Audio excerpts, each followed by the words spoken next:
Over 500 high schools play high school football in Illinois, and this is the goal for all of them, playing for a state championship in Champaign's Memorial Stadium. Touchdown, Prairie Ridge! From the time the players start their off-season workouts to when they put the pads on in August, Set it.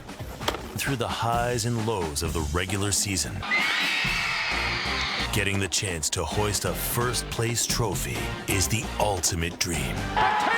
The state champs! And now, the road to Champaign truly begins. The regular season is over, and the playoffs begin.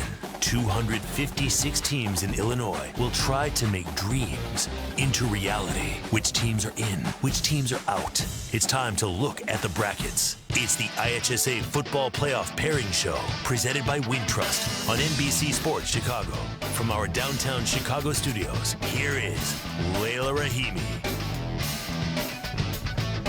Hello and welcome to the IHSA Playoff Pairing Show here on NBC Sports Chicago as our open so kindly introduced. I'm Layla Rahimi, and I've never had an intro like that. Joined by Mr. IHSA himself, Dave Bernhardt from IHSA TV. Of course, we'll be calling the championship games here on NBC Sports Chicago, and our resident bracketologist enjoying his busiest week of the year so far. He had his game face on today here in the studio at about 3 o'clock, even earlier than that if we're counting. Steve Susi from the Joliet Herald News. Gentlemen, it's nice to see you guys again as we get ready for another great year, another great postseason.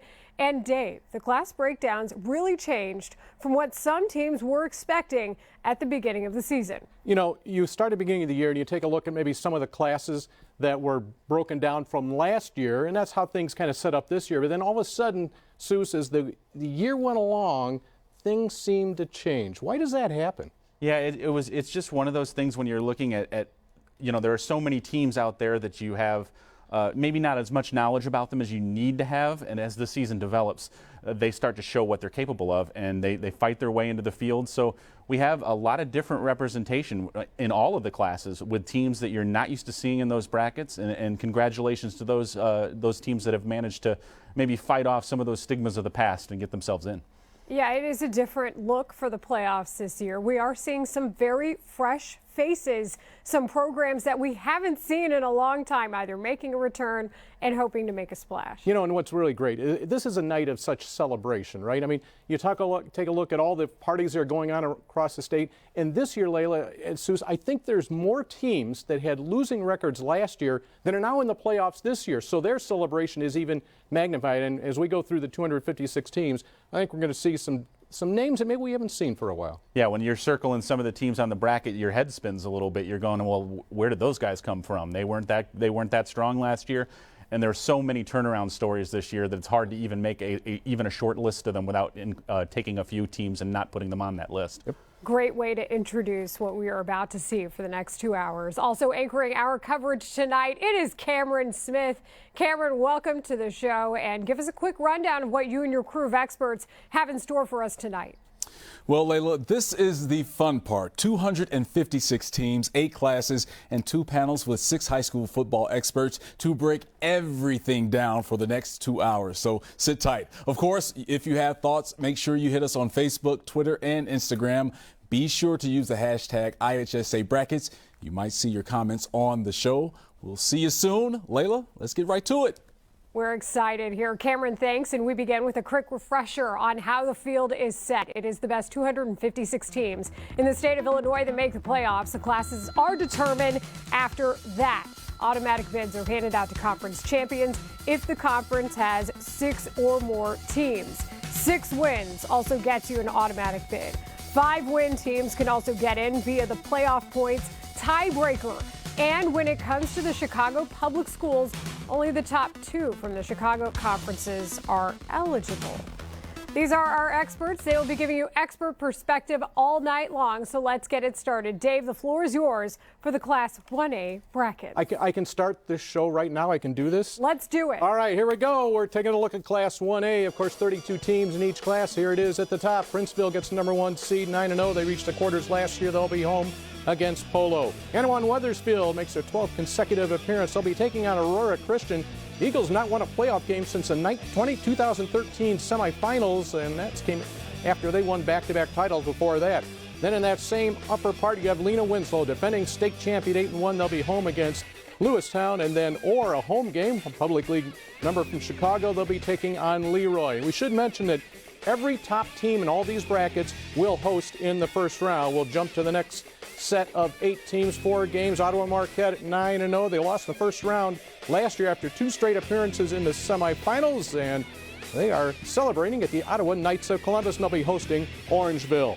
It'll be 7-2 Stockton home against 6-3 Dakota. Milledgeville 9-0 for the first time since 2008. The Missiles will be hosting Fulton, coming out of the tough Three Rivers Rock Conference. And then Hiawatha hits the road, and they'll take on Forreston. We jump down to the bottom set of 16 teams. Argenta Oriana, the Bombers, will be home against Cerro Gordo Bemet and Cerro Gordo. First time in 4 years they've been in. The Fisher Bunnies at 7-2 will host Cumberland. And Fisher celebrating, I love this, Layla, celebrating at the Wild Hare restaurant tonight watching the playoff show. How convenient. Red Hill, they have a party at their school. The Salukis, a home game at 8-1. They'll be taking on Central A&M. And then Edwards County will get in the bus and they'll head to Madison at 8-1. Our final 8 teams in Class 1A. Number 2 seed, Camp Point Central. They're having a celebration at the school, and they're playing Madden in a tournament there as part of their celebration.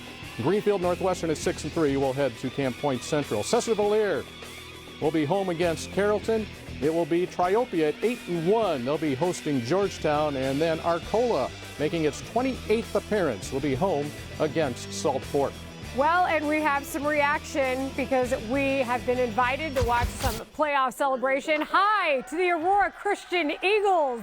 This is brought to you by Biaggi's as we get a look at their team celebrating the news that they have found out their fate in this first round 1A bracket. Guys, thanks for celebrating with us. And Biaggi's, thanks for bringing it to us. So we now go to the phones. And joining us is the head coach of the Princeville Princes. It is Coach John Carruthers. Coach, we thank you for joining us.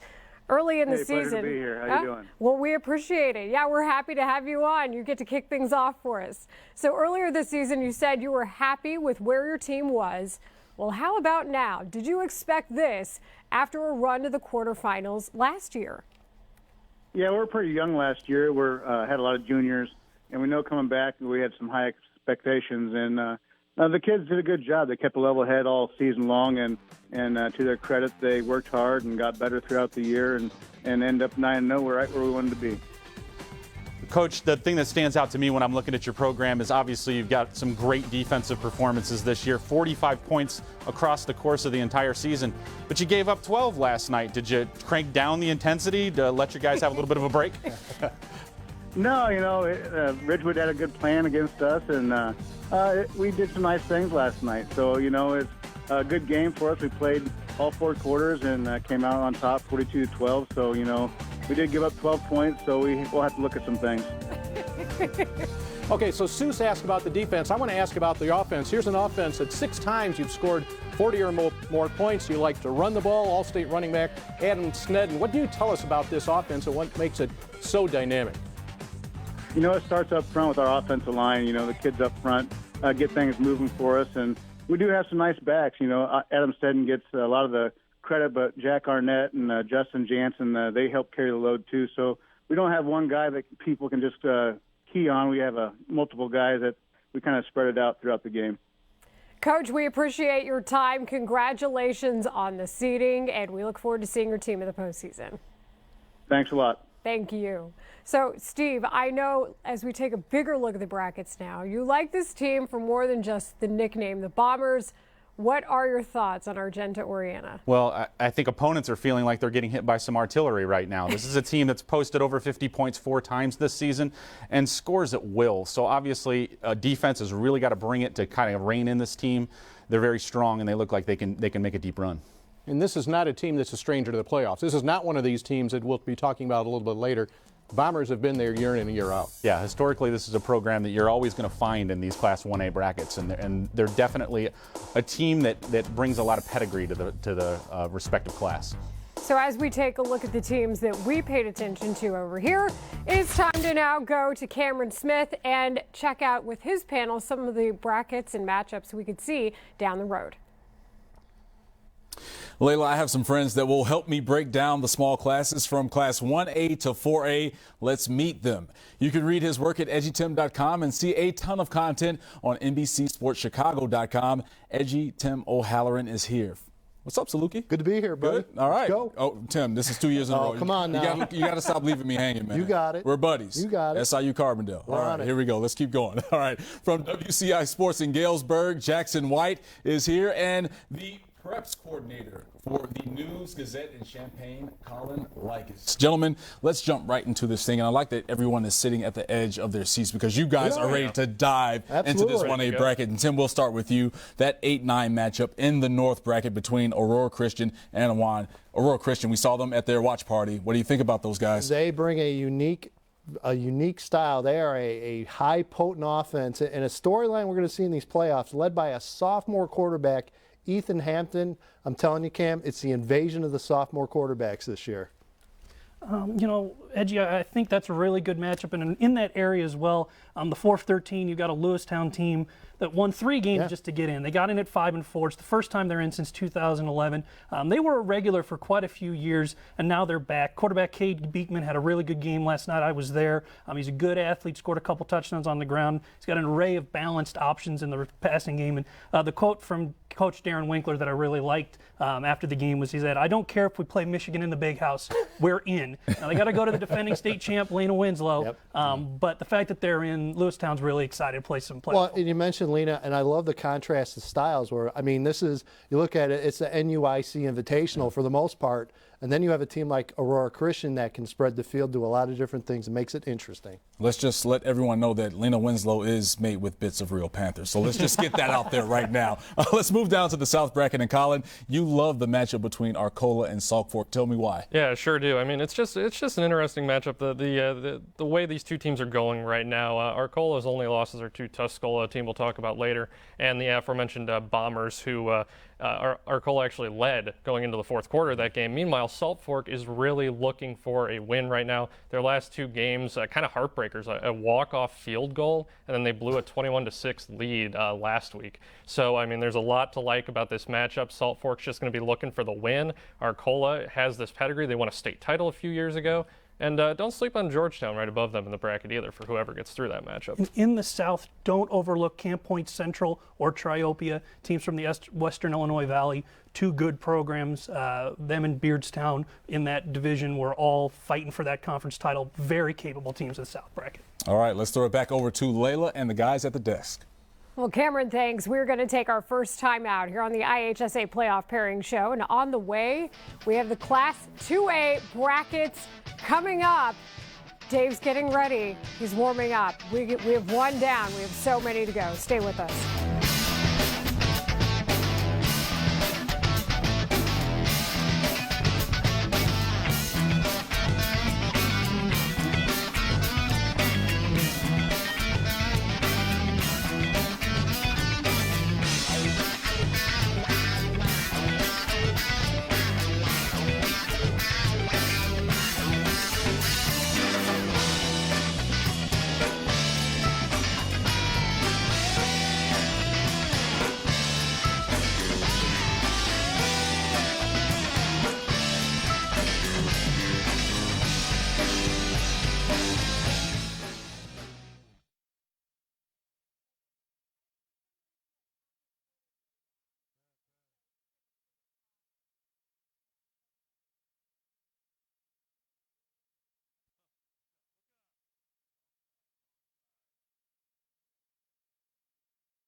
Because whatever points that you're going to make about North, just make them, get them out the way, and we can just leave.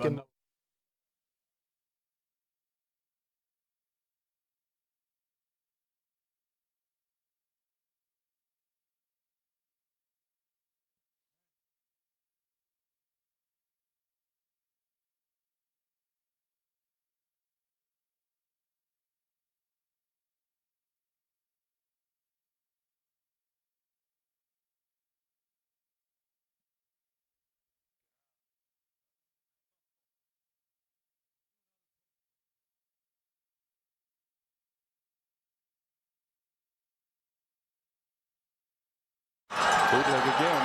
Gerard rolling right. Looking into the end zone. Leaping catch. Oh, you're kidding. You're kidding. It's a touchdown. Wow. Bryce Barnes with a touchdown catch. What a catch. The go-ahead touchdown on a pass, and the celebration begins for Gibson City, Melvin Sibley. The Falcons bring home their first state football championship. It's always fun to relive state championships of past. It's a good way to get us ready for the postseason as well. This is the IHSA Playoff Pairing Show alongside Dave Bernhardt and Steve Susi. I'm Layla Rahimi, and we continue to unveil the playoff matchups Class 1A through 8A.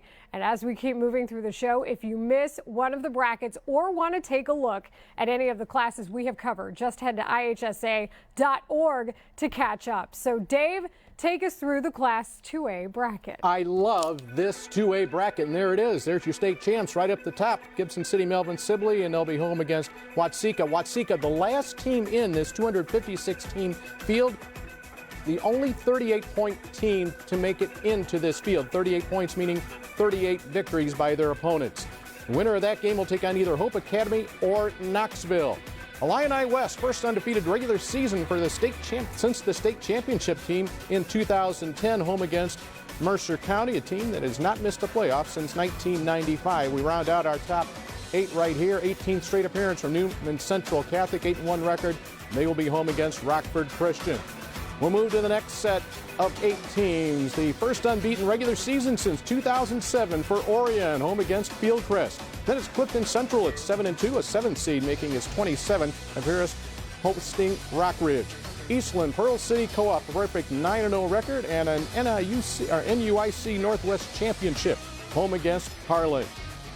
Collins Co-op at 8-1, first time since 2010 for Collins, and they will take on Chicago Christian, first time in 11 years for Chicago Christian.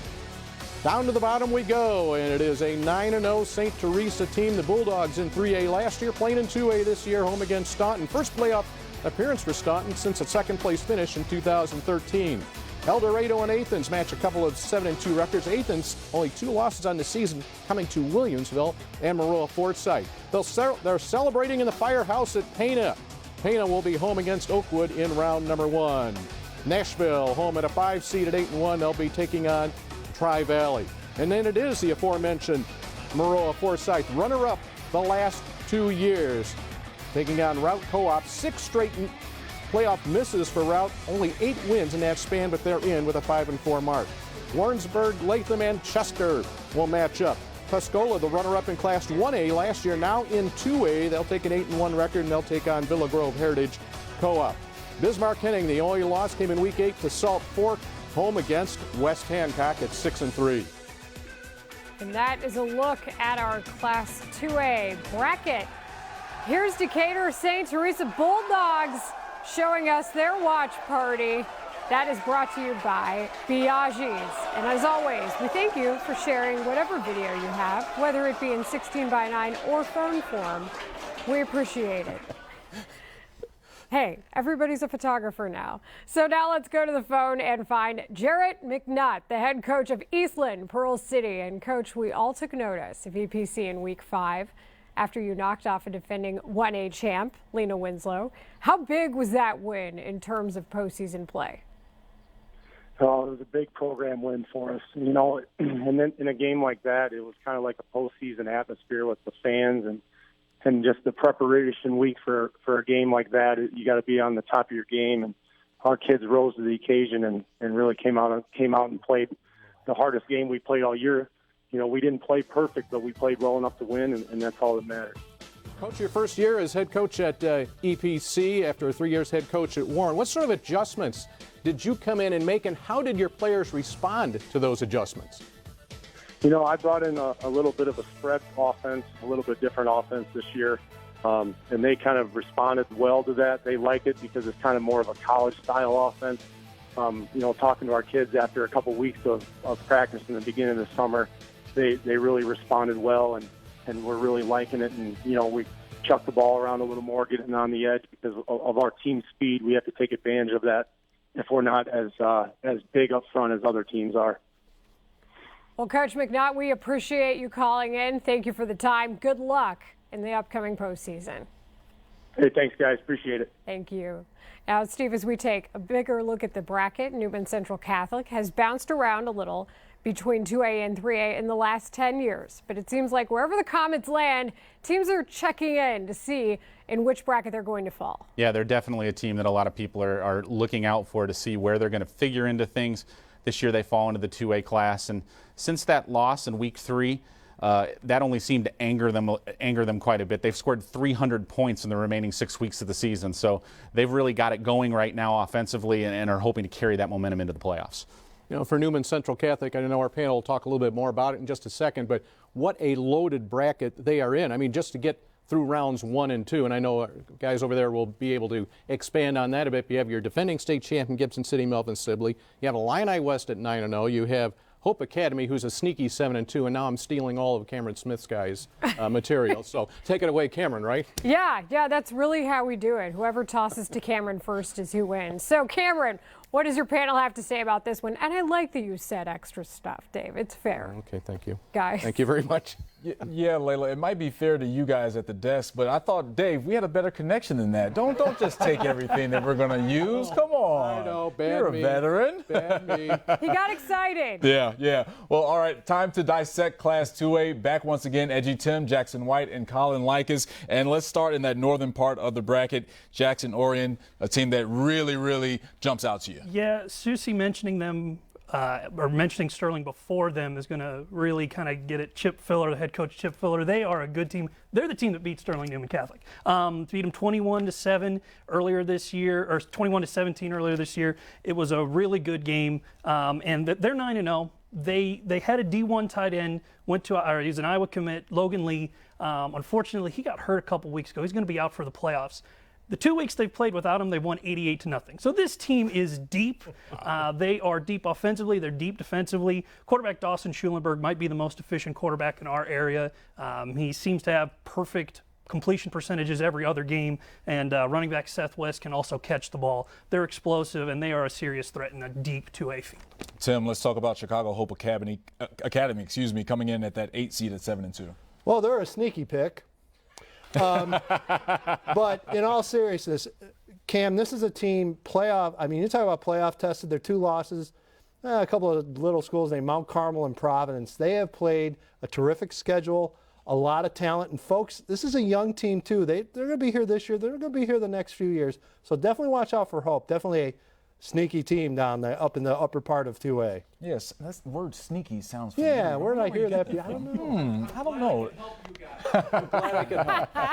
A lot of power in the southern part of the 2A bracket. And Colin, Tuscola, 3 seed, 8-1, but they're just one of among many teams that could really come out of that south. That is true. Yeah, Tuscola's down there. Moreau Forsyth, the reigning 2-time state runner-up, is also down there. Of course, that would be an excellent rematch against Gibson City, which before we left the north bracket, just wanted to mention Gibson City allowed 24 points this year, 6 shutouts. I mean, that's beyond compare right now. But back down to the south, Tuscola. They beat Villa Grove Heritage, their first round opponent, 57-0 earlier in the year. So you don't want to overlook a team, certainly, but Tuscola seems to have a good matchup there. Possibly Bismarck Henning in the next round, a team that is a hard-hitting, hard-running style, led by Caleb Leahy at running back, kid who blew out his knee last year but has rushed for about 1,500 yards this year. So a lot of fun stuff down there, and then Moreau Forsyth. It all kicks off next week. Let's throw it back over to the desk to Layla and the guys. Layla and the guys. See, that's what happens when you steal the thunder, Dave and Steve. I'm really shamed. I'm shamed. Nonsense. We're all excited. That's what this is all about. We have much more to come. 2 classes down, 6 more to go. 3A is coming up next here on the IHSA Playoff Pairing Show. And we have more celebration coming in. We appreciate you guys celebrating with us. Stay with us.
Which teams are in, which teams are out. It's the IHSA Football Playoff Pairing Show, presented by Wintrust on NBC Sports Chicago. And we welcome you back to the IHSA Playoff Pairing Show, presented by Wintrust. Layla Rahimi, Dave Bernard, Steve Susi, and we are just getting warmed up here with Class 1A and 2A that have already been released. It is on IHSA.org as well, and we are ready to roll right in to Class 3A, Dave. Layla, not as many 9-0 teams this year as in years past. One of those sits right at the top of the 3A bracket. That's Byron, making its 25th appearance, and they'll be taking on Rock Island Allman. Interesting matchup there. Then it's Elmwood Brimfield Co-op, coming off a loss last night to Illini West. They'll match 6-3 records with Princeton, making its second appearance in 15 years. Then it's Lisle, the Lions, 3-6 last year. That's their second appearance in 19 years. Home, they'll get that home playoff game against Dwight Co-op. North Boone will be taking on Mid-County Co-op. Mid-County, a huge win last night at Mercer County. We'll go to the next group of 4 here in the northern part of this bracket. The Mighty Men from Dunbar at 8-1, missed 5 straight years. You are in this year, and you'll be taking on Herscher. It'll be Clark out of the city of Chicago, home against Hall Township. A couple of 6-3 teams there. And then it's Eureka hosting Englewood. An interesting matchup down at the bottom. 7-2 Monmouth Roseville. They've missed the last 5 years in which they had won only 14 games, and taking on perennial power Wilmington, making its 23rd straight appearance. Let's go to the south. Another unbeaten team there is the Sages from Monticello. They'll be taking on St. Joe Ogden. And at Jonesboro and West Frankfort, both a couple of 7-2 teams. West Frankfort last year, 5-4 record, missed on points. Only the second time in 11 years that West Frankfort has been in the playoffs. 3 straight unbeaten regular seasons for Farmington, a 9-0 mark against Greenville. And then Pleasant Plains, last year finishing second in Class 2A. They are in 3A this year. They'll hit the road to take on Beardstown. Carlinville picked up its first unbeaten regular season since 2001. They earned a big home game against East Alton Wood River. Vandalia, quarterfinalist last year, 7-2 mark, will be taking on Paxton Buckley Lota. The Mules from Fairfield, another 9-0 team. Say there's not a lot of 9-0s. There's a whole bunch here in 3A. The Mules, second straight 9-0 regular season. hosting Newton. And then it will be DuQuoin. 32nd appearance DuQuoin on the road, taking on Williamsville. Williamsville, one loss on the year. They lost to Byron last year in the state quarterfinals. There's 3A. How about we take a look at the celebration from one of those 9-0 teams and head out to Farmington as the Farmers got to check out their playoff fate. Nice little watch party going on. It is brought to us by Biaggi's. We thank the Farmers and all of you for sharing your moments tonight with us. So now it is time to head to the phones, and that is where we find the head coach of the Carlinville Cavaliers. Chad Easterday is joining us on the show. Coach, you got stopped by Pleasant Plains, who eventually reached the 3A title game in the quarterfinals last year. So what effect did that have on this year's team? Well, I think it's about goals. It's about goal setting, and this group of seniors, their goal is to be 9-0 and try to get the best draw that we can get tonight. You know, Chad, I think every year we are able to feature a coach who has a son playing a very prominent role, and that is certainly the case with you, your son, Jarrett, the quarterback. And let's talk about Jarrett along with Do Everything, Kyle Dixon. What can you say and tell us about those two young men? And it's okay right now to talk highly of your son. It's all good. He's a coach's kid, so, obviously his football IQ is high.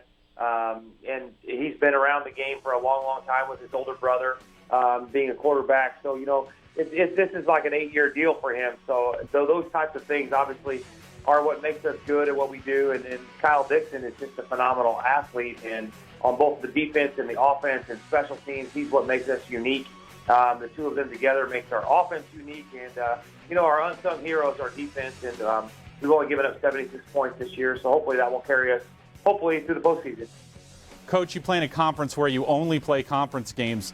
Do you like that going into the playoffs, that you kind of go as a wild card in here in a situation where a lot of teams maybe outside of your league don't really know entirely what you're about? Yeah, I think that's a positive. I think it's a positive for our entire conference. One, because you can predict your playoff points. And I know that helps on a night like tonight when you're 6-3, 5-4, and we've had those years at Carlinville, and we've been fortunate enough to be 8-1 and 9-0 some other years. So I think that makes a difference. But because you're in a closed conference, you don't see a lot of different opponents, and that's what makes weeks 10, 11, and 12 hopefully unique about the experience. Coach Easterday, congratulations again on a 9-0 season, and good luck in the playoffs. Thanks for joining us. Thanks a lot. I appreciate it. Now, Steve, there's a tremendous story that Lyle has written this year. So it sounds like we need to give some credit to the Lions. Yeah, the veteran coach Paul Parpett's got an interesting crew this year. They're a team that has maybe not experienced a lot of success in past seasons, but they've really put some fun things together this year. A little bit of a cardiac kid feel to them. 4 of their 8 victories this year have been by a touchdown or less. They've had a lot of really close calls this year that allowed them to get to 8-0. They did lose last night to Coal City to deny them the undefeated season, but they certainly look like a team in 3A that can be a real factor. You know, you mentioned the Hall of Famer Paul Parpett. I think we've seen that in a few high schools here in the last couple of years where you get this veteran coach, a Hall of Fame type coach. They come into a program, sometimes smaller schools, and have an immediate impact. Absolutely. You have that veteran leadership and kind of gives them a little bit of a spark and an understanding that these people have been through this type of situation before and know how to get them to the next level. All right, so all that said, as we've taken a look at 3A, we bring back Cameron Smith. Cameron, what other teams and first-round matchups interest you and your panel? Well, Layla, we're going to actually not go to the north first. We're going to start in the south. In Jackson, the Farmers of Farmington, normally a team that you would find in that northern bracket. Right. Now they're in the south this year. Yeah, they're usually on the borderline and kind of tend to flip to the north, and this year they're south. I really like their draw. They're going to be excited because it maybe brings some new opponents for them. Like Dave mentioned, 9-0 for the 3rd straight season. They have a really underrated two-way lineman in Jared DePriest. I think he's a really good player that can set the tone for this team in the playoffs, and they'll live and die by what they do on the line, and that's a good tone to have a guy like Jared DePriest there. Farmington, a 9-0 team. Colin Monticello, another 9-0 team. What impresses you about them? Everything right now. I watched them play last night, actually. Their athleticism is top-notch. They're not a big team, but extremely athletic, extremely deep.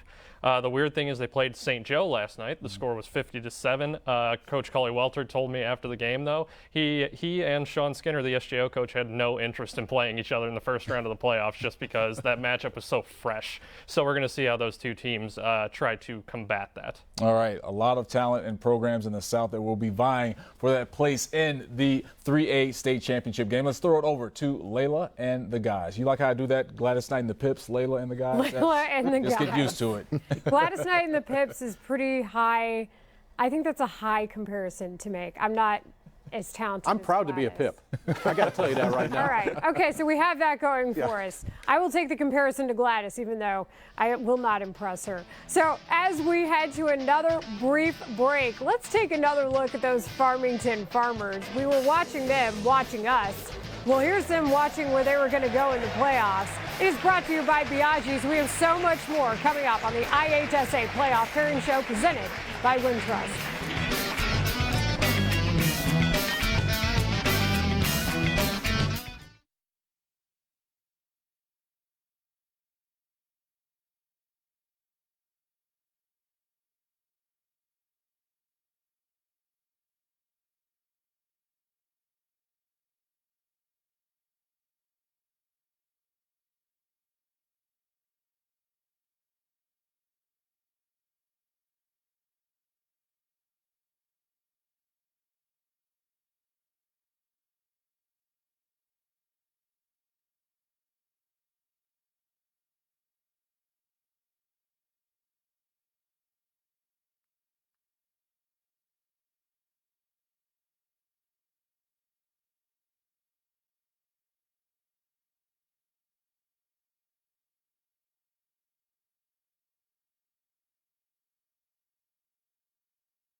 We've got a ball game here tied up at 21, and it comes down to this. 23-yard attempt, straight on. High snap, pulled down, kick through. The field goal is good, and Rochester has gone back to back.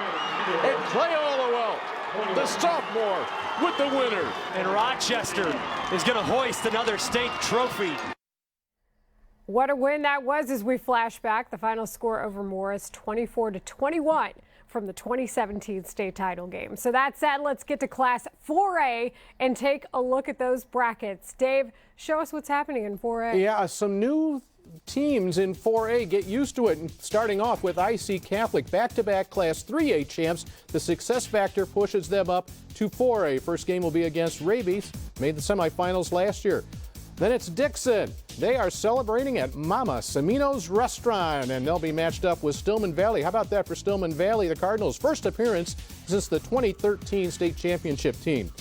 Bronzeville and St. Edward 8-1 and 5-4 will hook it up, and that will be followed by Marengo and Chicago Sullivan. Marengo, one of these teams that are bouncing back, 2-7 last year. How about Chicago Sullivan? They were 0-9 last year, only making its third appearance in 17 years.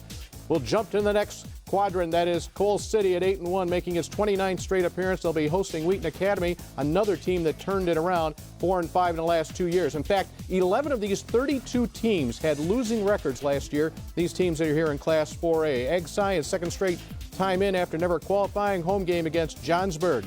Richmond Burton an 8-1 mark, and that earns them that home contest against Plano. Plano 3-6 the last 2 years. Genoa Kingston the home game against Clemente. First time for Clemente. They're celebrating in the school gym tonight.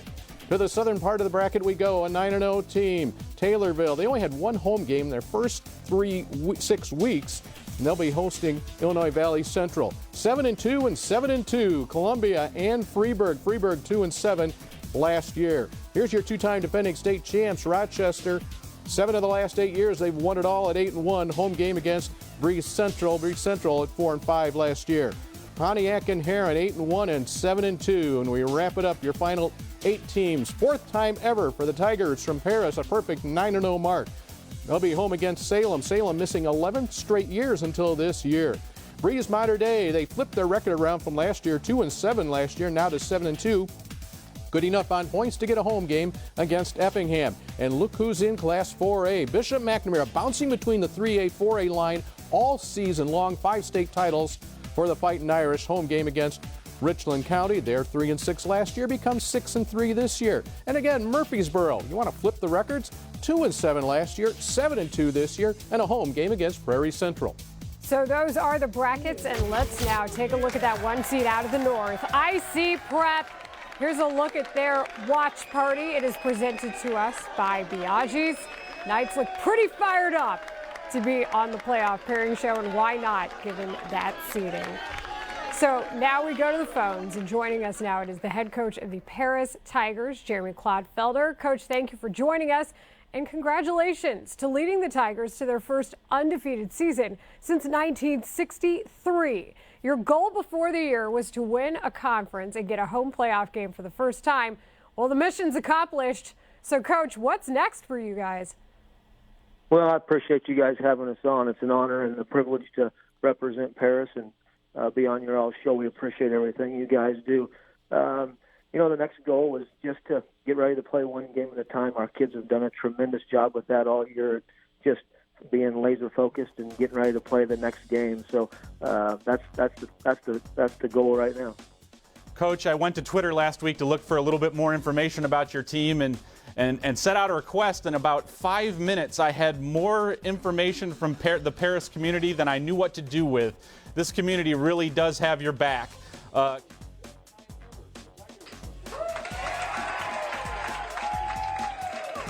No question, it does. We're thrilled and tickled to hopefully, be a premier sport in our community. This town, we're trying to make it a football town. But since the day we walked in the door, this community has embraced us, and we've just continued to get better and better. And it's been a lot of fun right now. Our town is it's electric. Well, Coach, congratulations. We do appreciate the time, and thank you for being a part of our show. We're happy to have you on as well. I appreciate it. Thank you. Coach, good luck to you. Thanks.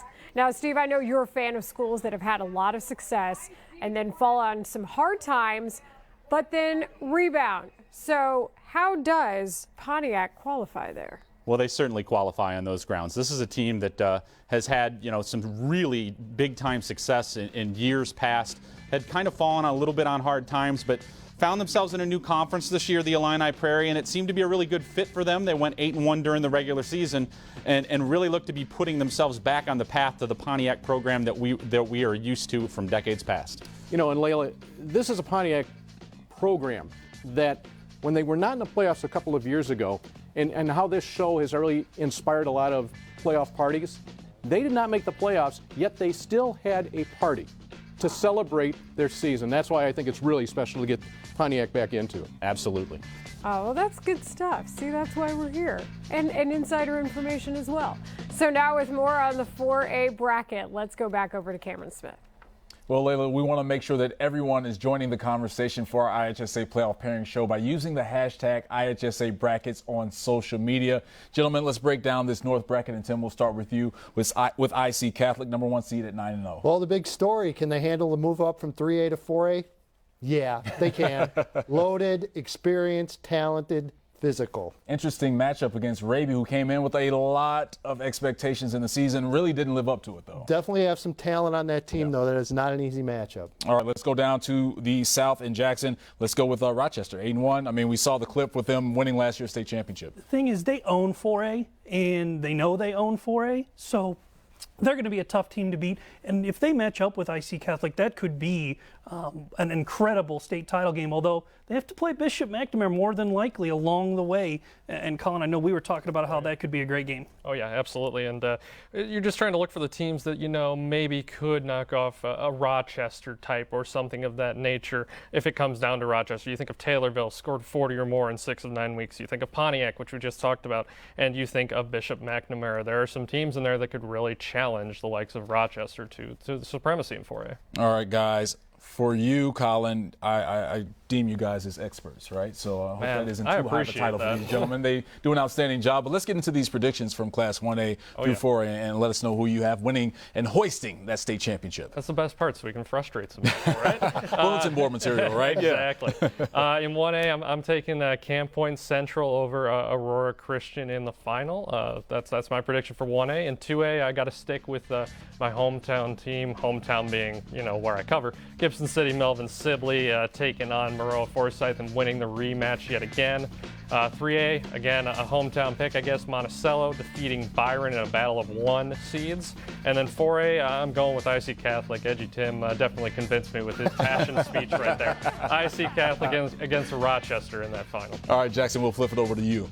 In 1A, Aurora Christian, they're a team that's shown they can win state titles in 2 or 3A. 1A coming down for the first time, I think, in a long time, if maybe ever. I think they'll beat Camp Point in that potential championship game. I've got Gibson City, Melvin Sibley defending their state title, this time over St. Teresa.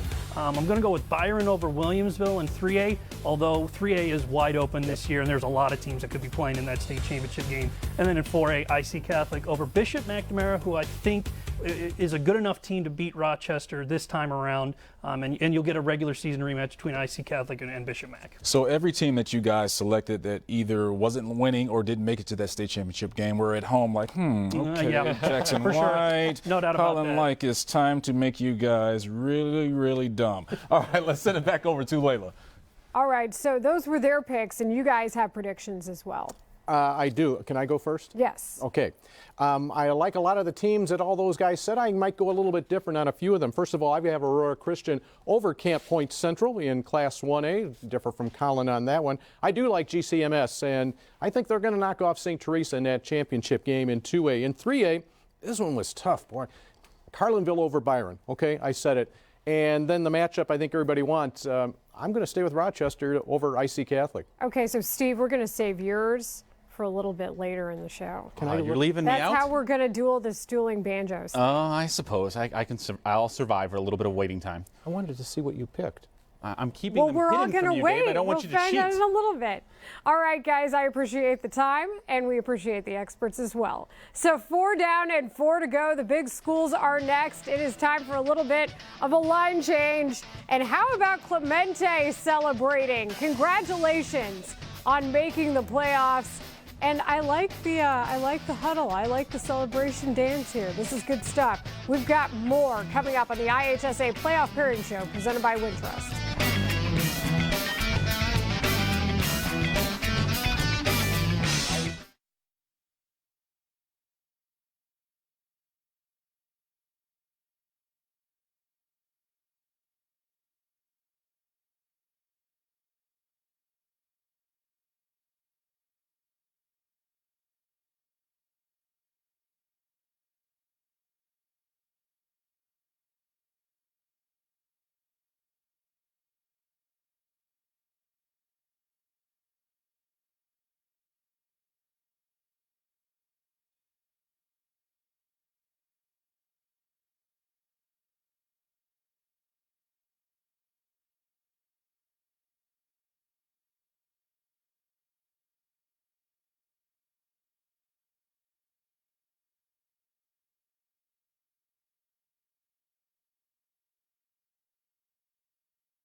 Now, the road to Champaign truly begins. The regular season is over, and the playoffs begin. 256 teams in Illinois will try to make dreams into reality. Which teams are in? Which teams are out? It's time to look at the brackets. It's the IHSA Football Playoff Pairing Show, presented by Wintrust on NBC Sports Chicago. And we are back as we continue the IHSA Playoff Pairing Show here on NBC Sports Chicago, presented by Wintrust. With Steve Susie, Dave Bernard, I'm Layla Rahimi. Class 1A through 4A are in the books, and they are on IHSA.org if you miss them. So now it is time for Dave, Steve, and I to charge ahead and unveil the bracket for Class 5A. Dave, it's all yours. All right, wide open class here in Class 5A. Let's start at the top. Peyton 9-0 after a thrilling win over Kenwood last night. They pick up the #1 seed, and they'll take on Evergreen Park. Elmwood Park 7-2 back-to-back appearances in the playoff field. Only the third time in the last 25 years, and they get that home game against Back of the Yards. Montini in 5A this year. They're celebrating on the home stadium suite level. They were 6A last year. Montini only lost coming to Brother Rice last night, and they had that game against Woodstock North. Rochelle and Sycamore 7-2 and 5-4. And a reminder, all the teams on the top part of the bracket are your home teams for the first round of the playoffs. The next set of 8 teams, a points machine in Sterling, an 8-1 record, taking on Phoenix Co-op at 5-4. Hyde Park, first time in 6 years, and they'll be taking on 6-3 Brooks. Boylan, only 1 loss in the season. The Titans will be home against Glenbard South. St. Francis and Amundsen. St. Francis 1-8 each of the last 2 years. Amundsen, their first appearance since 1976. In the southern portion of Class 5A, Hillcrest a 9-0 mark, home against Jerseyville. Morton and MacArthur, 2 6-3 teams. That game will be played in Decatur. Cahokia 3-6 last year. First appearance since 2009, but an 8-1 record this year. And they have that game against Mount Zion. How about Carbondale? Just 3-6 last year. First playoff in 6 years for Carbondale. Only 9 wins those previous 6 years, taking on Champaign Central. Highland was in the Class 4A semifinals last year, playing in 5A this year, and they're playing Rich Central in round #1. It's Mattoon with a 2-7 mark, turning into 6-3. They'll be hosting Mascoutah, making his first appearance in 9 years. How about this matchup? You didn't see this one coming, did you? Metamora 8-1 will take on Joliet Catholic Academy. Big win for the Hilltoppers over Notre Dame last night. Gets them into the playoffs. We round out Class 5A. First time in 4 years for Rich East. They'll hit the road and take on fellow 6-3 opponent Marion.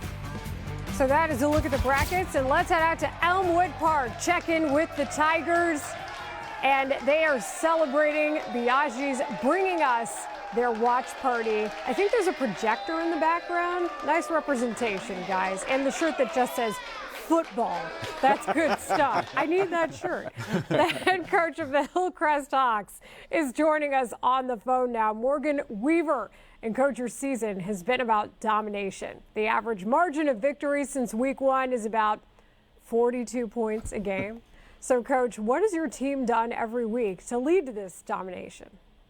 We just take it 1 week at a time, and we focus on the small details, not get ahead of ourselves, not looking ahead, and just competing in practice and practicing hard every day, and just getting better as a team.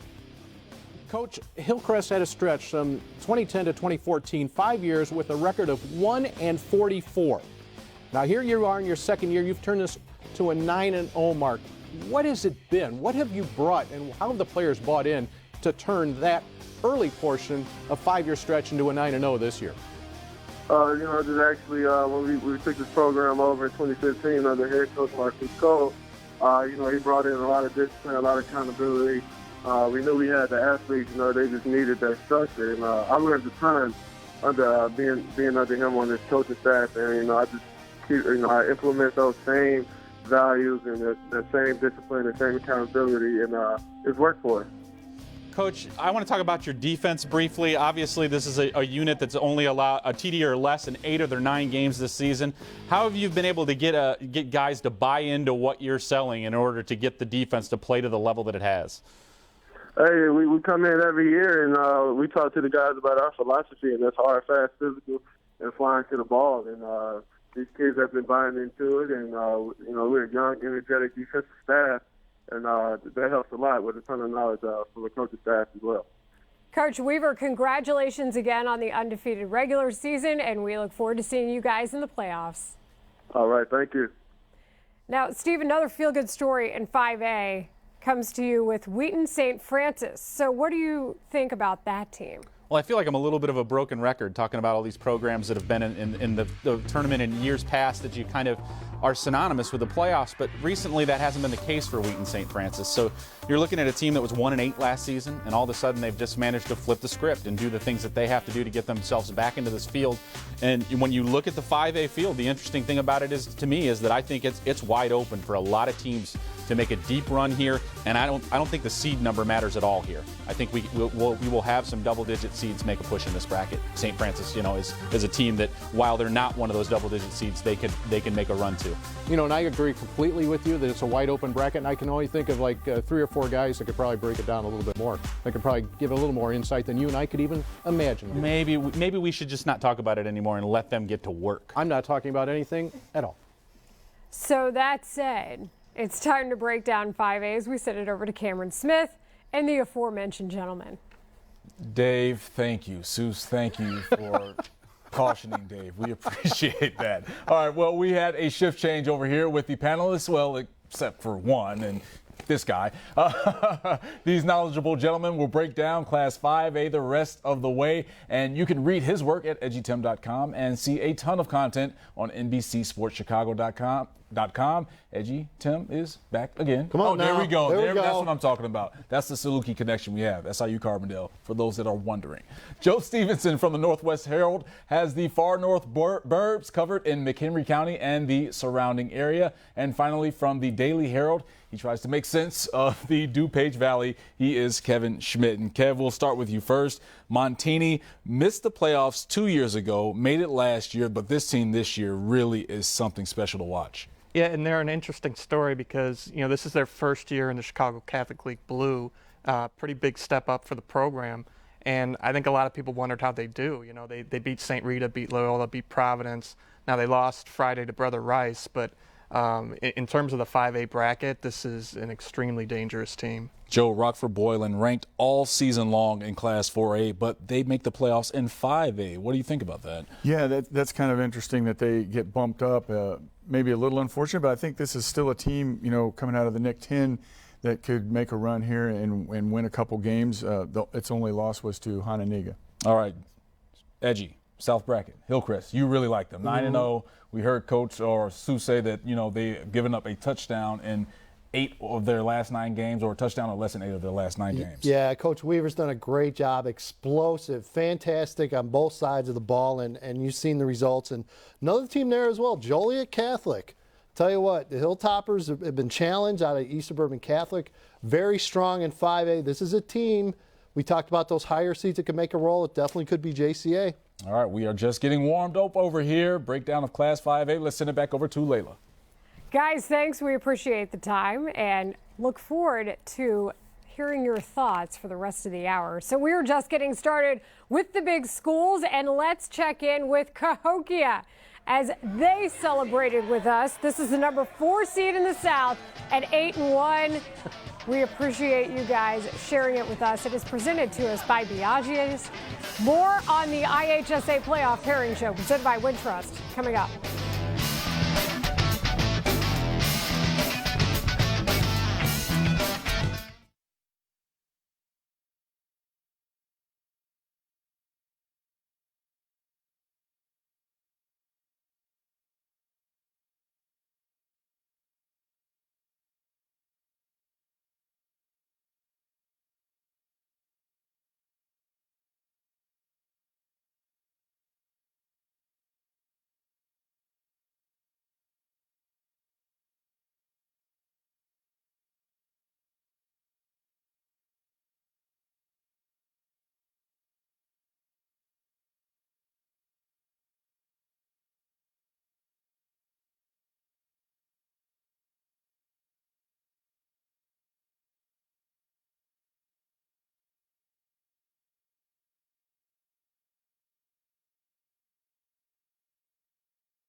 all tied at 21. First and goal.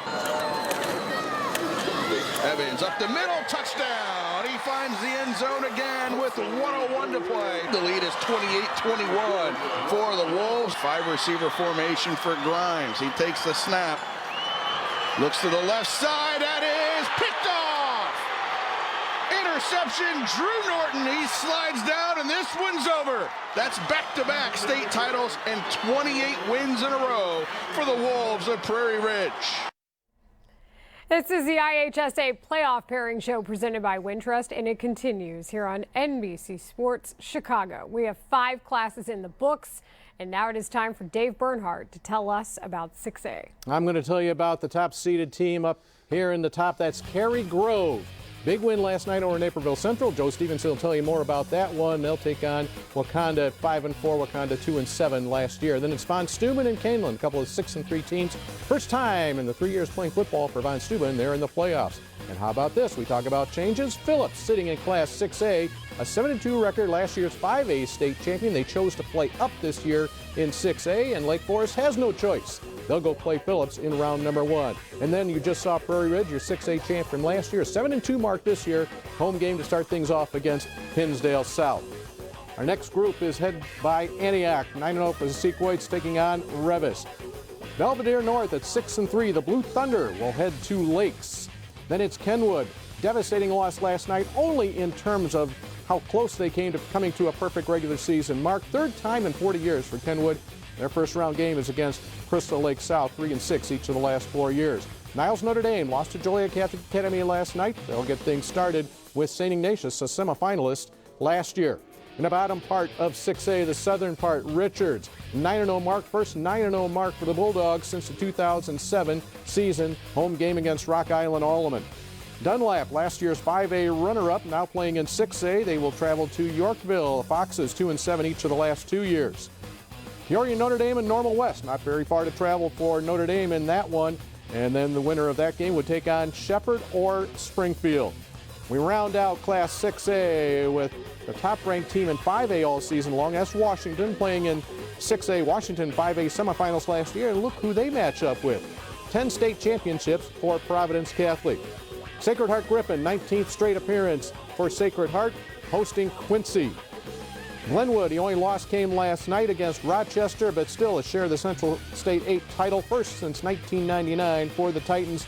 Home game against Lamont. And then Bloomington, they get the home game, missing each of the last 5 years, and Crete Monee will come calling to the Purple Raiders. Let's check in with the Blue Thunder and Belvedere North, finding out that they were going to be in the playoffs. Their celebration brought to us by Biaggi's.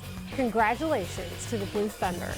So now we go to the phones. The head coach of the Washington Panthers, Daryl Crouch, is on the phone. He joins us. Coach, your team reached the semifinals last year, but in many fans' eyes, Washington was building for this year with 8 3-year starters. So what does that experience mean to this team?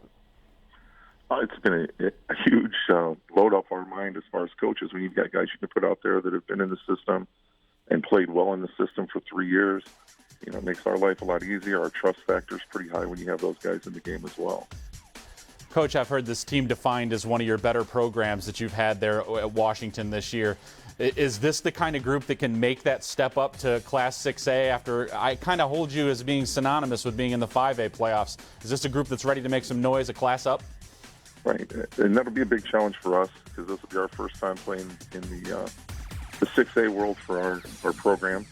You know, these guys are veterans. They played in the quarterfinals in 5A as sophomores and then semis last year. So it would be probably our best group to take this challenge on that we've had since I've been here.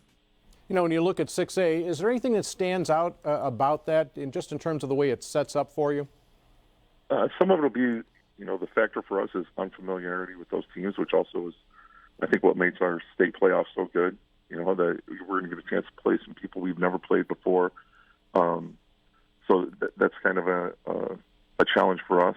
You know, I haven't seen Providence on film at all. There's a number of those teams I've never seen on film at all, you know, through the course of the season. So I think that's probably first and foremost one of those things of trying to figure out how we match up with everybody. Coach, we appreciate the time. Thanks for joining us on the show. Good luck to your team in the playoffs. Thank you very much. So I hear there was a conversation that you two had in the middle of the season. Set this up for me, Dave. Yeah, well, it was probably about midway point of the season when you first came out with your projections. And Steve says to me, just almost an offhanded comment, he says, you know what, come playoff show, we're going to talk about Kenwood. Steve, it's time to talk about Kenwood. Here we are. Well, I mean, I'll go back to week 1, and this is where I came to this situation when we were looking at Kenwood.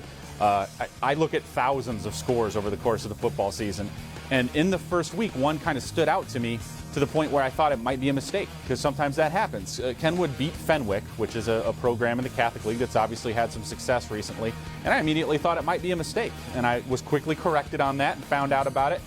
So what do we got going on here with this Kenwood Bronco team? And they have done an exceptional job of getting themselves into the upper echelons of Chicago Public League schools this year. Came up a little bit short from the undefeated season in a great game with Peyton College Prep last night, but that doesn't diminish the things that they've been able to get done this year. Only their second playoff appearance this decade. You know, it seems as though we sit here every year and we talk about an additional public league team every year. You know, it was Simeon for years, and of course, Phillips make a little bit of move.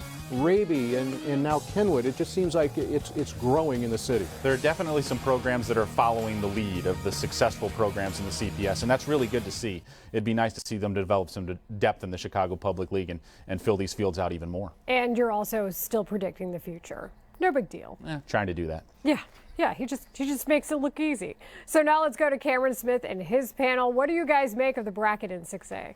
Well, Layla, I was a little nervous. Did you see how slowly Dave turned to Seuss on that Kenwood conversation? It got a little intense. I was just like, all right, this is a family show, guys. Slowly. Be easy, right. Step by step. Well, guys, let's decipher Class 6A with Edgy, Joe, and Kevin. And I like to call this North bracket, at least, the Joe Stevenson bracket, because you are so knowledgeable on all of these teams, 1 through 16. Cary Grove, 9-0, the number 1 seed in the North bracket. How great is this ball club? Well, I just saw them last night against Naperville Central, and they won 55-41. And what was remarkable about that game is that this Cary team, unlike others, doesn't just run the ball. They're known for their triple option and running. They can actually throw it really well. But last night, two of their best players, Quinn Priester and Danny Daigle, their best receivers, both were injured a little bit. They played sparingly, and so they did it all on the ground against a really good 8A team last night. And that I've been impressed with Cary all year. I was even more impressed after that. Guys, Cary 1, and I see Phillips 4. All I see is a lot of this. Possibly a little potential matchup between those two. What do you think about that, Edgy? Oh, definitely. And you throw Prairie Ridge in there as well. Again, another team out of the Fox Valley that is just absolutely loaded. And you know, a lot of people have overlooked them because of the success of the last couple of years. So that northern part is great. And then you go down south, Cam, and you know, I love Richards. I think for some reason people aren't paying enough attention to the Bulldogs, and this talent-wise might be as good a team as 2013 runner-up team. A lot of talent this year with Richards. Kevin, let's go a little further in the South bracket and let's focus on Washington. We heard Coach Darryl Crouch talk about the challenge it will be for them playing in 6A for the state playoffs. Have a lot of great experience coming back on the roster in key positions. Yeah, I mean, of all the great games in these top 4 brackets, the most intriguing one might be this Washington-Providence game. I mean, Washington's been in the playoffs 12 straight years, but this is their first time in 6A. Now, Providence is 5-4. Since 2006, I looked this up, they've been 5-4 5 times. They made the semifinals 3 times, and including last year, and the quarterfinals twice. So watch out for Providence when they're 5-4 going into playoffs. So that's a little message just to Washington, just to be on your P's and Q's. Make sure that you guys are not drinking the Kool-Aid because they're 5-4. Right. All right, Layla, guys, back over to you. Good stuff, guys. We appreciate it. Am I supposed to turn slowly now? It's all on me tonight. I'm a pip. I talk about things other people are going to talk, and I'm a slow turner. This is great. This is just great. Oh, and we thought this was going to be a show where we celebrated things. Well, not on this crew. So as we go to break, let's get back to the fun stuff. Here are the guys from Quincy.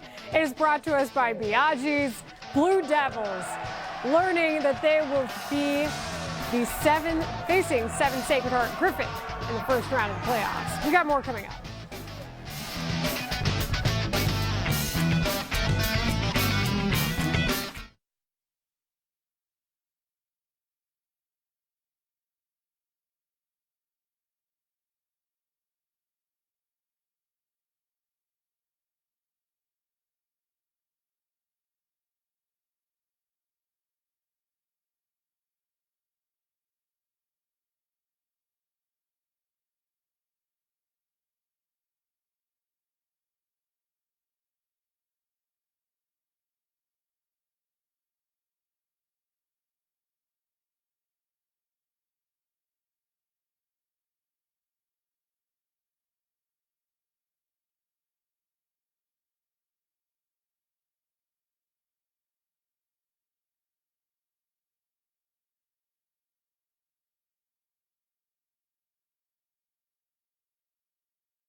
And we're going to play overtime in the 7A championship game. Complete. Stuttle, touchdown. Tommy Stuttle, the touchdown reception, and Batavia goes up 6. The Batavia defense, which has been its calling card all season, needs one more play to claim the state championship. Here it is. Up, and Batavia, the state champs. We welcome you into the IHSA Playoff Pairing Show presented by Wintrust. And that's a good way to set up the 7A brackets, isn't it, Dave? You remember that one pretty well. Gosh, my heart's beating a little faster now. Yeah, indeed. Let's go 7A. Let's start at the top with Simeon Wolverines. 18th straight appearance. They'll be taking on Rockford East. Lincoln Way West, despite a 7-2 record, will travel to the Rockford area to take on Harlem in a battle of 16 and 17 seeds. Should mention here, now that we're in 7A and 8A, these are seeded 1 through 32. No geography involved here. You just match up with who is opposite you. Nazareth, 8-1. Runner-up in 6A last year. Success factor moves them up to 7A, and they will start off with Andrew. And Lincoln Way Central and Hershey to match up in a first-round game. Here is your defending 7A champion in the top of the next bracket. It is Batavia, that overtime win over Lake Zurich. Perfect 9-0 mark. They will be hosting on a long trip up north for Granite City. Moline, a home game at 8-1. They're celebrating in historic Wharton Fieldhouse tonight, and they'll be taking on Glenbrook North. Willowbrook, first unbeaten regular season for the Warriors since 1975, and a 9-0 mark, and they will draw Lincoln Park. Bennett Academy and Maine West, 6-3 and 8-1 as we drop down to the final 16 teams in this bracket. Glenbard East, first winning season since 1999, a 9-0 mark, and they get a home game against Prospect. East St. Louis, the Flyers, making its 40th appearance, 8 state titles, matching 7-2 records with Hoffman Estates. And again, top team on the bracket is the home team in the first round. Mount Carmel, just 1 loss in the season, 12 titles in their trophy case, and they'll be home against TF South. Lake Zurich, a 6-3 mark, puts them on the road at DeKalb. The final 8 teams here in Class 7A. Hononegah, the Indians have not reached the quarterfinals in 20 years. They'll try to get things started against Buffalo Grove. How about Wheaton Warrenville South? 3 straight 2-7 seasons. They now go to 8-1 this season, and they draw Belleville West. Let's make that trip, that long trip up to Wheaton. Rolling Meadows caps off a perfect season at 9-0, taking on Alton. Then Normal Community, 23rd straight appearance for the Ironmen. Home game against St. Charles North. So that is a look at the 7A bracket, and let's check in on the defending champs, Batavia. They celebrate with us. It is brought to us by Biaggi's. How about that? That is an impressive showing from the Bulldogs. Nicely done, guys. We appreciate you having us out. So now we go to the phones, and that is where we find the head coach of the Willowbrook Warriors, Nick Hildreth. And coach, despite reaching the quarterfinals each of the last 2 years and losing to the eventual state champions each time, why does Willowbrook fly under the radar? I'm not sure about. We talked to our guys about that, on a consistent basis. We talk about each week as an opportunity for us to go and earn respect, and that's kind of how we approach it, and that's how our guys approach it. You know, Coach, it's nice that the Tumultys live in your district. You have Sam, a quarterback, and Scott Tumulty. What can you tell us about those 2 young men? Their football IQ is off the chart. They're guys that are willing to do anything and everything for our team, and I think they're just very reflective of the rest of our guys in the program, and just in general in our community and their approach to everything and their selflessness out there. Coach, back in 2011. You were there at Willowbrook when they were 0-9. That was your first year. Did you envision just this short time later you'd be sitting here at 9-0? I don't know if we looked that long term ahead. We were those are the guys that were still on the staff. We were just hoping they were going to have us back the following year. But I think it's just been a product of having great kids that have bought in and been coachable and willing to work hard, and having a great coaching staff to surround those kids with and develop over time. And it didn't seem like that long ago, but then it does, as you look at it and you reflect on it. So it's tough in the moment to really step back and look at those accomplishments that our kids have made and our coaches have made. I think we're happy just to continue to have the opportunity to coach these guys and work in this community. Coach Hildreth, once again, thanks for the time and good luck in the playoffs. Thank you, guys. Thanks for having us on. Thank you. Now we go over to Steve Susie. And Steve, Rolling Meadows has been a perennial playoff qualifier and just finished its second unbeaten regular season in 3 years. So what stands out to you about the Mustangs this season? Well, when I look at Rolling Meadows, it's one of those things where I look at their profile over the course of the season, and I'm a little bit worried about their scoreboard operator. Formulating a little bit of carpal tunnel syndrome or something there, punching in all those numbers. The fewest amount of points the Mustangs have scored this year is 34 in one game this season. Every game this year they've scored more than 34 points. So that's something that's a testament to what they've been able to do, and they're just kind of flying under the radar a little bit in their conference. It's one of those leagues that doesn't get as much attention as maybe it deserves at times. And Rolling Meadows is obviously has a really nice pedigree and has put themselves in a nice position here in this bracket. And that was a big win week 8 for Rolling Meadows to really establish themselves and set them up here for a great seed, that win over Hersey. Absolutely. It was one that they needed because, I mean, you're looking at this bracket right now, you see them undefeated.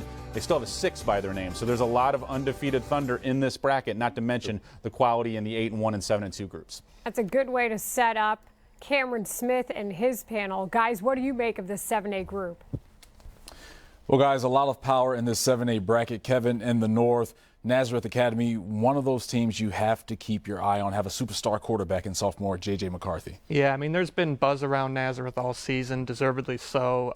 They've beaten all their opponents by at least 2 touchdowns, but they had that one misstep in Week 7 against Marist where they lost, 34-13. But, man, you look at J.J. McCarthy, the sophomore quarterback. I mean, the offers he already has, Iowa State, South Carolina, Indiana, Cincinnati, Michael Love. It's just so much talent on that team. I mean, you got to consider them among the favorites in this bracket. It is truly the year of the sophomore quarterback. Edgy, the defending champions in Class 7A, the Batavia Bulldogs. Give it to us. Yeah, they're okay. You start with the linebacker play. Janzi, Wirtz, Irwile. You look at those 3, and then those kids also contribute on offense as well. Again, it's a nasty defense and an offense that's really developed as the year has gone along. Guys, they're right where they should be at this time of the year, and they're ready to roll. All right, moving down to the South bracket, Edgy, will stay with you. East St. Louis, one of those teams that you really feel could be hosting that trophy. Boy, you talk about a misleading record this year. It's 7-2. That is a misleading record. You look at who the Flyers play. They don't dodge anyone. They play the toughest competition they can get. It gets them set, and guys, they are loaded this year for a run. All right, Joe, what excites you about Hananiga? Well, the Indians are always there. They have I think it's like 12 years in a row they've been in the playoffs, and the one thing is that in the NIC 10 they're always locked in, so we don't always know exactly how they're going to match up because they don't play any non-conference games, but they've had a great season. A couple their closest games were Boylan and Harlem, and they've taken care of business with some big scores. No easy roads for any of these teams to Champaign. Would we all agree on that? Oh, yeah. Yeah. Outstanding. That's what the playoffs are for, right? Yep. All right. Layla, what's up? Well, now it is time to reveal our final bracket, guys. Class 8A. Dave, the stage is yours. There are some heavyweights here. Get ready. Brother Rice, how about this? 2-7 last year, 9-0 this year. This is the smallest 8A school. And they'll be taking on Zion Benton, the ZBs. First time since 2003 in the state playoffs. The winner of that ball game will take on either Oak Park River Forest or New Trier, a couple of 7-2 teams. Then Warren. How about Warren? They've allowed 23 points since week 1, including 5 shutouts. That 8-1 mark gets them a home game against Neuqua Valley. Conant at 6-3, 1-17 the last 2 years, heading to Hinsdale to take on Hinsdale Central. Then it's Homewood Flossmoor, a 4 seed at 8-1, home game against Palatine Frimm. How about Frimm? 1-8 last year. The Vikings started 0-3 this year. They could have given up, right? Nope, they kept on going, beat Schaumburg last night. They're in the playoffs. Oswego East and Barrington, 7-2 and 6-3. We drop to Marist, the only loss coming to Brother Rice in week number 1, taking on Stevenson, the Patriots, making their 30th straight appearance in the state football playoffs. Plainfield South, tough loss last night to Oswego. First time in 3 years, though, for Plainfield South, and not an easy draw. They will get Naperville Central at 6-3. Bottom part of this bracket, 1 through 32, there's Lincoln Way East, your defending 8A state champion. They've made the playoffs each year of the school's existence. They are 18 for 18, home game against St. Charles East to get things started. Bartlett and Glenbard West, couple of 7-2 teams. Then it's West Aurora, an 8-1 mark, home game against South Elgin. Edwardsville, we talk about some long trips that we are seeing. Edwardsville will travel to northwestern area to take on the Wildcats from Evanston. A 9-0 team is Oswego, third undefeated regular season in 4 years for Oswego, and they'll take on Taft. Taft 3-6 last year. Loyola Academy, the runner-up to Lincoln White East last year, is a dangerous team at 6-3. They'll be traveling to Minooka. Maine South, 34th appearance overall, an 8-1 mark, taking on Huntley. And we wrap things up, our 255th and 256th teams, Bolingbrook and Waubonsee Valley. So that is a look at the 8A bracket. And how about Zion Benton? How about this celebration? If they can throw balloons like that, then I want to see them toss a football around or two, right, guys? Well done, Zeebies. Oh, and look, they're watching our show. Oh, good stuff, guys. We appreciate it. It is brought to you by Biaggi's. So now we go to the phones, and let's go to their opponent, the head coach of the Brother Rice Crusaders. Joining us on the show, it is Brian Badke, meaning quite a turnaround. Coach, your team was 2-7 last year. So how does a team go from 2-7 to 9-0 and one of the top seeds in 8A?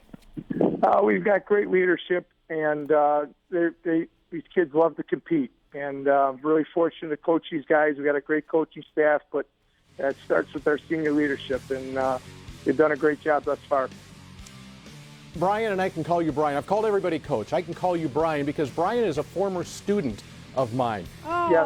Brian at the University of St. Francis was in my sports broadcasting class. Correct. That's right. I got an A, didn't I? You did get an A, Brian. I am so proud of you. And you ought to be proud of your team as well. Can you tell us a little about your quarterback here? I mean, you've got a quarterback that is one of the tops in the state.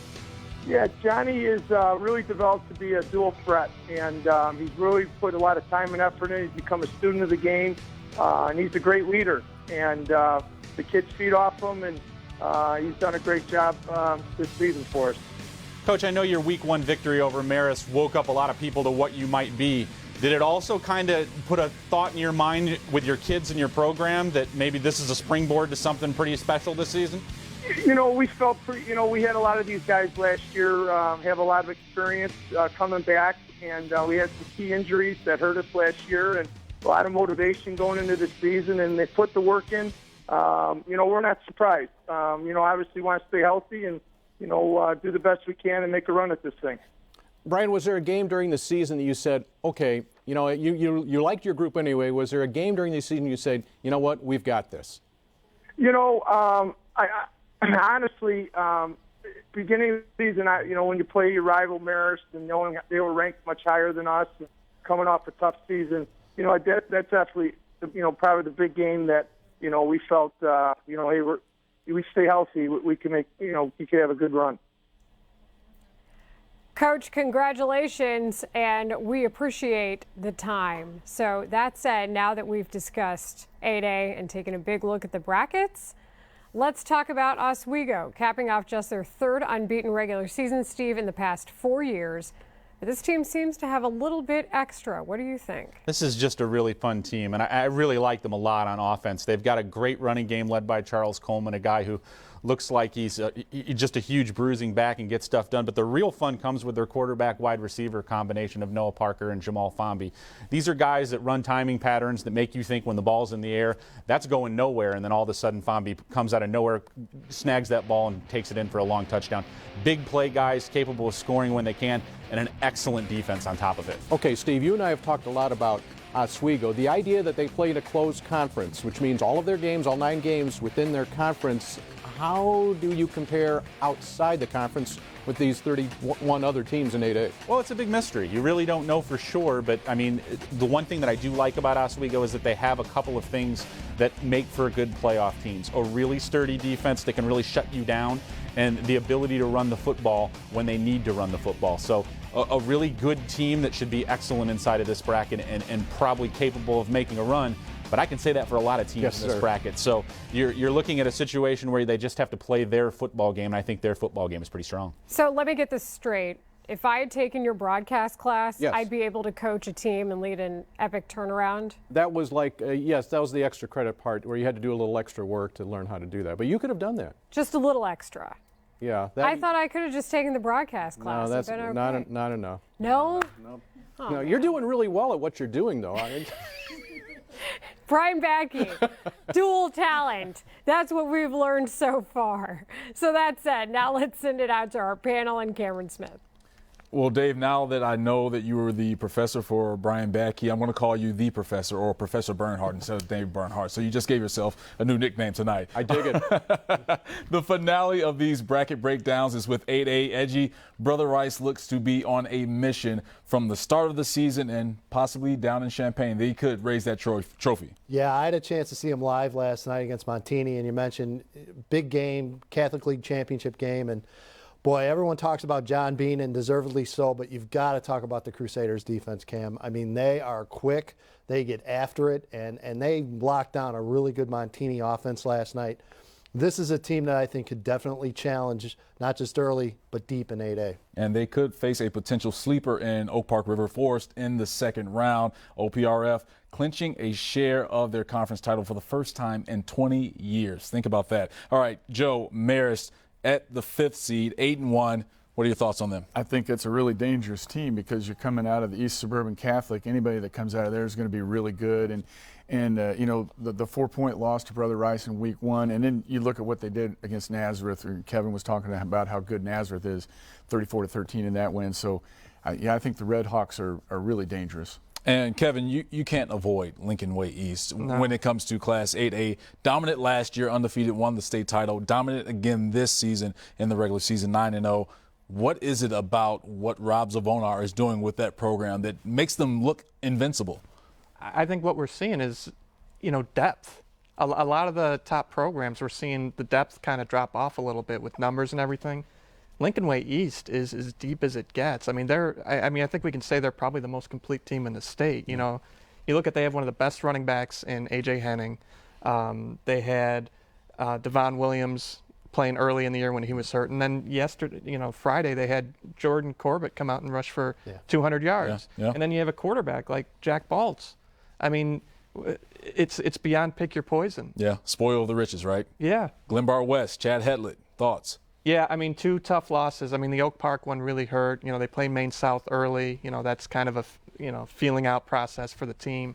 They've had this string of injuries, but, man, when you got a running game like they do with Tyquan Cox and their quarterback can run it a little bit, they're always a factor in the bracket. But, man, if they play Lincoln Way East in that second round, that's a tough matchup. We talked about no easy roles in Class 7A. Definitely no easy roles in Class 8A. Layla, back to the desk with you and the gentlemen. Guys, thanks. We appreciate it. So we want to give you a look at another playoff celebration. How about this? Glenbard East, their first winning season since 1999. You think they're fired up? First playoffs for the Rams since 1999? I think I see a turnover chain. He's got a turnover chain, yep. I mean, that's how you get it started, guys. Good stuff for sure. We appreciate you celebrating with us. It's time to go a little bit deeper into the playoff talk with a little bit of bling attached. We've got much more to come on the IHSA Playoff Pairing Show presented by Wintrust.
Which teams are in, which teams are out. It's the IHSA Football Playoff Pairing Show, presented by Wintrust on NBC Sports Chicago. It is the IHSA Playoff Pairing Show, presented by Wintrust. Steve Susi, Dave Bernard here with me, Layla Rahimi, as we are watching Cameron Smith and Edgy Tim in a possible three-point stance showdown at the BAM. They're going to go in-depth for us. Hey, guys. Well, one of these playoff teams have to get Edgy a turnover chain, because we were talking about that. Oh, yeah, I got to have one. Got to. Something, maybe his face on there, that would be pretty good, right? All right, Edgy. No, not good. No. All right, let's go and break down the 5A and 6A brackets, and who are you liking? Let's start with 5A. Well, I mean, let's start in 5A. Let's look at the lower part of 5A a little bit. So you've got Hillcrest, Jerseyville. I like Hillcrest to advance there. Okay. Again, you've got just press it and then. There we go. All right, there we go. All right, we'll get it together. So I like Hillcrest certainly at the top of the bracket there. There we go. There you go. All right. Again, Decatur, MacArthur, and Morton's almost a pick 'em, but I would go probably MacArthur on that game. Okay. Cahokia, again, I like the way Cahokia has played. I had a chance to see him in week 1 down in East St. Louis, so Cahokia. And then again, Champaign Central and Carbondale. It's an interesting matchup. I would go with the 12 seed. You got to throw a little mix up there, so I go with the 12 seed in Champaign. We're Salukis, man. I know, but come on now. You got to mix it up. That's true, right. Life is all about different variety, my friend. And as I talked about before, I mean, certainly, I would go maybe even an upset here. Okay. I got you. You got me? Thank you. See, you got a slide. Working together. I like Hillcrest. Hillcrest, there we go. And again, I like Hillcrest coming out of there. I just think this Hawks team is loaded and ready to roll for sure. All right, let's hit that minus sign and let's go back to the big board out here, all right? Well, let's stay up here in the Joe Stevenson Memorial Bracket in 6A. So again, you go to the top here. Let's go with Cary Grove, the 1 seed. I like Canelan, the 8. I love Phillips, but again, that could be a good game. But Phillips is the 4, Prairie Ridge is the 5. And how about that matchup? And that's it. I'm done. I'm leaving. You guys can pick the rest of this. Don't take the easy road out. Phillips, Prairie Ridge. Come on. Wow. That's a tough decision. Well, I have a feeling that might be my game of the week if it goes down that way. You know what?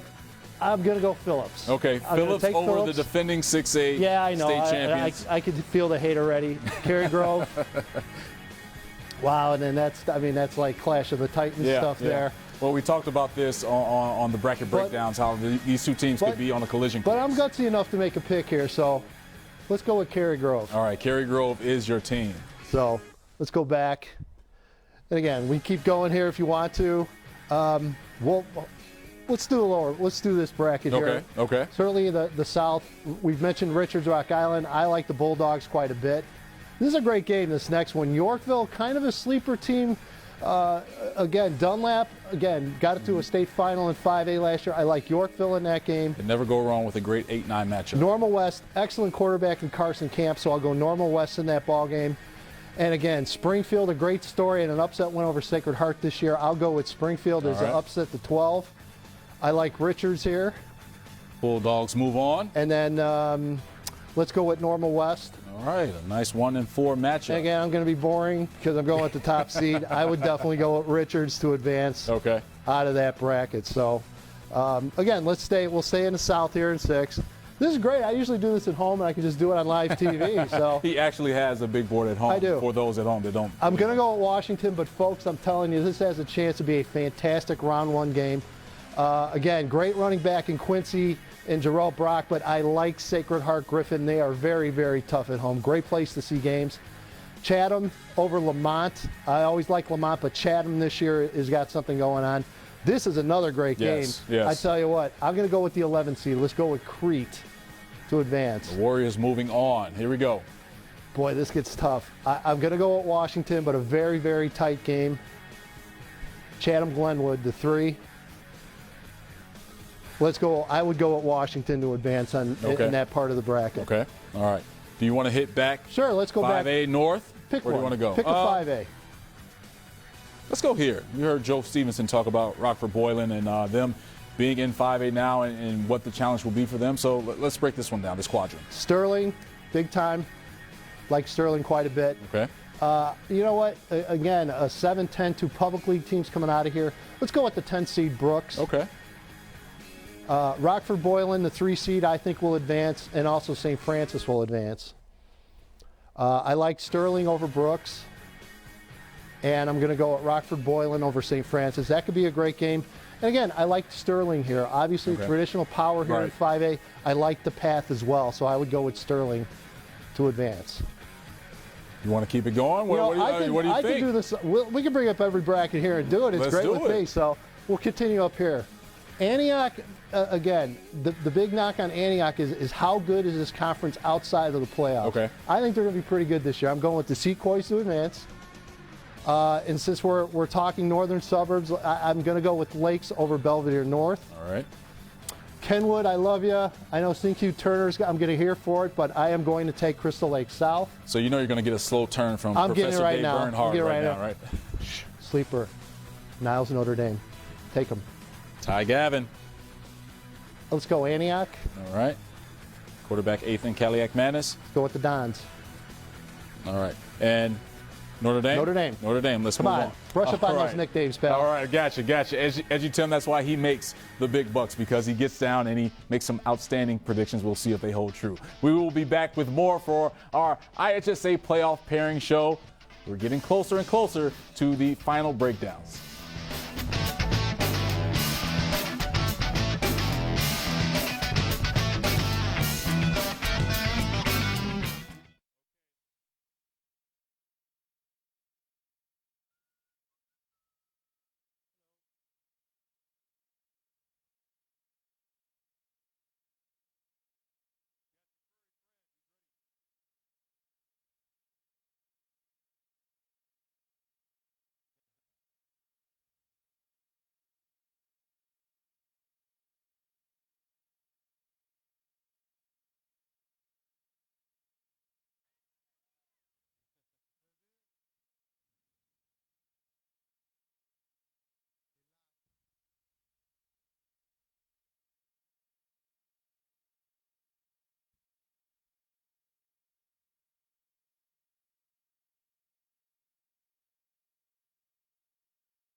Here's A.J. Henning. They stretch him out. He turns the corner. Henning. Nobody's going to catch the state track third place finisher. He's gone. 3:52 to play. Henning gets through. And just like that, Lincoln Way East, they stretch it to a 23-14 lead. They're your state champs in 2017. Lincoln Way East runs the table. And that is how we return on the IHSA Playoff Pairing Show presented by Wintrust. We've revealed the brackets, and now it is time to go in depth with 7A and 8A. Back over to Cameron Smith and Edgy Tim at the big monitor. All right, Edgy, let's not waste any time. Let's get right into this. Let's go to the north in the 7A bracket. In this quadrant here, Simeon, Rockford East, a 1 versus 32 seed. Simeon, let's keep it going. Wolverines, the Blue Machine keeps marching on. Wow. Harlem. Harlem moves it. All right. Naz. Roadrunners advance. Hersey. Simeon. Naz. Right. Did we mention that Edgy is a connoisseur of football and that I'll let you pick this. I'll let you pick it. Well, you know what? I'll go Roadrunners. I'll go Nazareth. You go Roadrunners. Excellent. Let's keep going. All right, let's keep going. Dropping it down. Batavia, Granite City. Oh, Batavia. Yeah. Let's go Moline. Go Maroons. Okay. Willowbrook, the Kevin Schmidt-led Willowbrook Warriors. Boy, that's tough. I know last year, let's go with Bennett one more time. Bennett Academy. Okay. Batavia. Bulldogs march on. Let's go Willowbrook. Okay, that's a nice.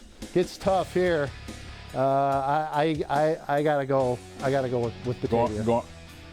All right. Joe Stevenson, Kevin Schmidt. What do you think of this guy? Predictions. What are your thoughts on this? I'll tell you right now, I like Lincoln Way Central. Okay. I love the idea of a Willowbrook Bennett Academy second round game. You're welcome. You can see Kevin smiling. He couldn't even get that out. He was so happy about that matchup there. Joe, what about you? No, I agree with pretty much what Edgy's doing. He's in big trouble. Let's keep it moving, Edgy. More 7-8 predictions. Here we go. I got to go with Glenbard East. All right. Flyers, East St. Louis. Mount Carmel. Caravan. Let's go with DeKalb. Wow, I got to go with the Flyers, East St. Louis. Mount Carmel, and I believe this would be a rematch from last year in the quarterfinal. Yep. I was there at Gately Stadium, and that one turned out Mount Carmel. This one turns out East St. Louis, so I like the Flyers there. Flyers move on.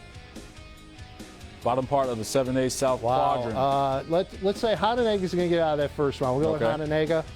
I really like Wheaton South. I think Wheaton South a little bit under the radar for some people.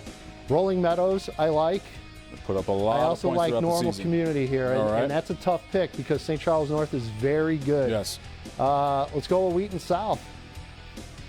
Rolling Meadows. All right. Tigers, Mustangs. Wow, that's tough. That is tough. Let's go with the offense in Rolling Meadows. But, guys, I don't feel great about that one. I'm not going to lie to you. I don't feel great. You don't have a horse in the race with that purple shirt on with Rolling Meadows? Well, a little bit. All right, Joe, Steve. Oh, I'm sorry, Joe and Kevin, what do you think about that? Well, I'd like to mention Glenbard East, first of all. If you look at the football being played at Glenbard East, Willowbrook, Montini, and IC Catholic Prep, 4 schools within just a small little area of DuPage County, I think we can say football in that area is very strong. Okay. I really like what Edgy has there with the potential of a quarterfinal rematch with Mount Carmel and East St. Louis. I think that game would be really exciting. Wait, Edgy, are you buying Joe dinner tonight? What's going on with this, man? He's a very intelligent man. You should know that by now. Let's go 8A, top bracket. Well, again, it's very. I mean, I'm a big fan of Brother Rice this year.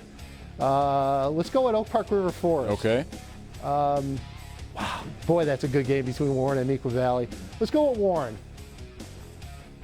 I'll go, boy, you know what? I'll go with Hinsdale Central, but Brian Stortz is making me think twice about that pick, no doubt about it. Wow, all right. Brother Rice. OPRF, Brother Rice advances.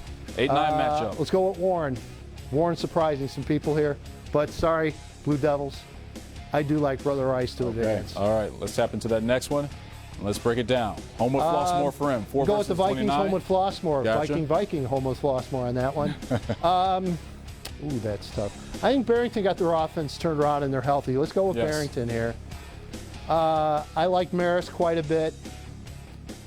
And this might be the most intriguing game in 8A. Plainfield South plays great defense. They run the ball. Naperville Central, great offense, but had trouble stopping the run. Yeah. I'll go with Plainfield South for the win there. All right. Homewood Flossmoor to advance. Marist to advance. I'll go with Marist. It's a lot of talent and athletes between those two teams. Let's keep it going, Edgy. The Beast. Yeah, I don't think this is a... The Beast in Cobalt Blue. Yep. Let's go with the hitters, Glenbard West. All right, Chad Hetland and his hitters move on. Oh, come on. Two conference teams playing each other here? What are you doing? Let's go with West Aurora. All right.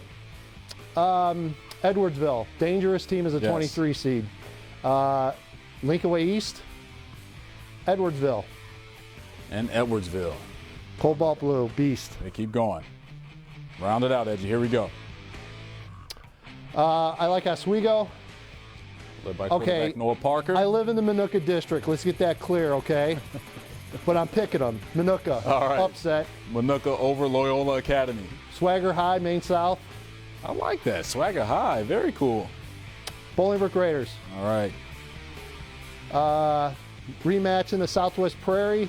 Let's go with Oswego. All right. Maine South. Swagger High. Swagger High. Swagger High marches on. Joe, Guys, how'd they do? I'll tell you what, you look at the defense being played in the top part of that bracket with Brother Rice, Oak Park, and Warren. Wow, that's going to be some great stuff. Don't fall asleep on Naperville Central. They have one of the best players in 8A with quarterback Peyton Thorne, so I'm liking the Red Hawks. I do too. I saw Peyton Thorne play last night, and I was completely impressed. That guy is really good. And, when I think of 8A, I always look for somebody in the 20s. There's that 20 seed that is going to make a run. I'm wondering maybe if that's Neuqua Valley. How about Edwardsville? Why? Yeah. All right. 2 Salukis. I'm going home. I'm done. Handling the big board. How about that? All right. All right. We will be back with everyone's pick on the IHSA Playoff Pairing Show. We are getting closer to the finale.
I'll go with you first, 1 through 8.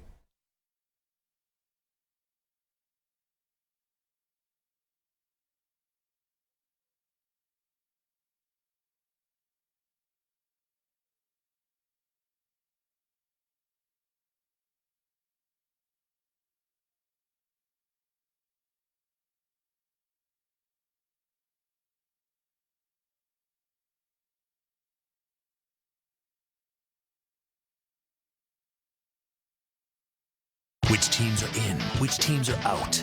It's the IHSA Football Playoff Pairing Show, presented by Wintrust on NBC Sports Chicago. So we have gone in depth. We've seen all 8 brackets, 256 teams. So the only thing left is predictions. Now over to Cameron Smith. I want to hear what your panel has to say for 5A through 8A predictions. All right, we're actually going to start with Edgy Tim, and he's going to give us 1 through 8. So, Edgy, what do you got for us? Put you on the spot again, man. Okay, you 1 through 8, You deserve a turnover chain, and you deserve a big dinner. I think Joe's footing the bill. Yeah, for Joe. First memorial. So, okay, so 1A through 8A. Let's go through 1A. So, 1A, I'm going to take Lena Winslow over Arcola. I just, something about that NUIC conference, they find a way to get it done, and I know they'd have to run into Aurora Christian, but I like Lena. 2A, I mean, Gibson City is just all that experience back. I have them over Maroa for the final. Byron, I just love teams that just pound and ground, and that is Byron to a T over Monticello. And again, 4A, Immaculate Conception's just they're absolutely loaded this year. I just think they have the talent to get over the hump against Rochester in 4A. 5A, Montini over Hillcrest. I just think this Montini team is bound to win one this year. Cary Grove over Richards. Again, great game. East St. Louis over Batavia. And again, in 8A, Lincoln Way East over Brother Rice. And boy, I'm glad I'm going to be at all those games because they should be great. Yes, they will be. Joe Stevenson, classes 5 through 8A. What do you got? 5A, I have Montini, I like what they do out of the Chicago Catholic League blue over Hillcrest. 6A, I'm going with Cary Grove over Richards. 7A, Nazareth over East St. Louis. And 8A, Lincoln Way East over Marist. All right, Kev Schmidt. Joe was obviously looking at my pick. I'll be filing a protest at his memorial. In 5A, I'm going with Montini over Hillcrest. Those Hillcrest numbers are amazing, but I still like Montini. Cary Grove, that offense was astounding against a pretty good Naperville Central team, so I'm going with them. East St. Louis, I think, Edgy, you nailed it. I mean, taking on all comers, that schedule is unbelievable. I like them over Nazareth. And then the Beast, Lincoln Way East over Marist. I think Marist has enough offense to get there, and Lincoln Way East again. All right, so these are going to be the real predictions, and these are my predictions. And I'll just be honest, I looked over these guys' shoulders while I was making these predictions. And let's get it going from Class 1A to 8A. Lena Winslow, made with bits of real Panther. Edgy's reacting over here. Yes, I looked over your shoulder, Edgy. Tuscola over Gibson City, Byron over Carlinville, and Rochester over IC Catholic. So there we go. All right. 5A, Sterling over Hillcrest, Cary Grove, the Trojans over Sacred Heart Griffin, and 7A, Simeon, the Blue Machine over East St. Louis. A lot of athletes in speed we're going to see in that game. And 8A, Lincoln Way East, why not, over Homewood Flossmoor. How about that? Two conference rivals. Let's throw it over to the desk with Layla and Dave and Mr. Seuss. I'm just glad to see that Joe Stevenson is actually here. We've now memorialized him in a bracket in 6A, and we've talked about his service thanks to Kevin. Joe, I'm happy you're with us right now. I want you laughing at everybody once the season is over, by the way. So that's my prediction. Joe is alive and well, and he's going to laugh at us all when it comes to the playoffs ending and his predictions later on. So that said, Steve, your predictions. Let's go. Well, I don't have many core fundamental beliefs, but I don't pick against Northwest Illini teams in the 1A state playoffs, so I'm taking Lena Winslow to go over Camp Point Central. In Class 2A, I didn't get enough of this matchup last year. I want another one. GCMS over Maroa Forsyth, Monticello over Byron in Class 3A. I'm going with IC Catholic over Rochester in 4A. A lot of firepower on both sides there. In 5A, I'm taking Montini over Hillcrest. 6A, Cary Grove over Richards. 7A, Mount Carmel over Batavia. And in 8A, I'm going with the top two seeds, Lincoln Way East over Brother Rice. So, Dave? Yes. It's time for your picks. You know, I want to say this first. Last year, we did these predictions, and I went back and I looked to see what I predicted and looked to see how it came out. And no kidding here, I picked 5 of the 8 champions. 2 other classes, I had the finalists correct. I just had the wrong one winning. So I was dead on. That's not going to happen this year. You and Steve were both 5 for 8. Really? Yes. Yeah. That's what our historians tell us. Well, I'm going back to the thing before I said about him cheating. So that's I'm thinking that might happen again. Hey, we've been partners here for 2 hours, dude. I mean, I knew things were going to get spicy on this show. I just knew it. Edgy wants to fight. All right, okay, Dave. I'm going to do it here. Okay, let's take a look back at 1A. I'm going to go Aurora Christian over Camp Point Central in that one. I do like GCMS. I think they're going to knock off Teresa. I really think there's something going on with Carlinville. They knock off Byron. And this is the game I think we've just about split on this one. I'll take Rochester over IC Catholic. Hillcrest over Sterling in 5A. I'm a believer in the Hawks. Cary Grove over Richards, I think that could be a great ball game. I, too, am a believer in East St. Louis, and I'll take them over the Roadrunners of Nazareth. And I think Kevin Schmidt mentioned, Lincoln Way East over Marist. And, the one thing, as I'm watching everybody go through all their picks, I could not make a case to disagree with any of them. I truly believe that this is the balance that we have here this year, and all we're going to do is, like 1 year from now, is laugh at some of the picks some of us made, but in all, it's going to be a great time 5 weeks from now in Champaign. It's such an exciting time, and it's fun to talk about this every year. Even watching the video from the previous state title games, I don't think we can wait, can we? We're going to have to. Cameron and I were talking before the show about how these 9 weeks have gone so fast, and we've gotten to this point. Now I want it to slow down a little bit. I want to relish each and every week because we're going to have great stuff going on every week. That is great advice as we get ready for the games to begin, and we appreciate you for joining us tonight on the IHSA Playoff Pairing Show presented by Wintrust. A huge thanks to the coaches who spoke with us, the team celebrating with us, and all of the analysts here tonight. Thank you for watching.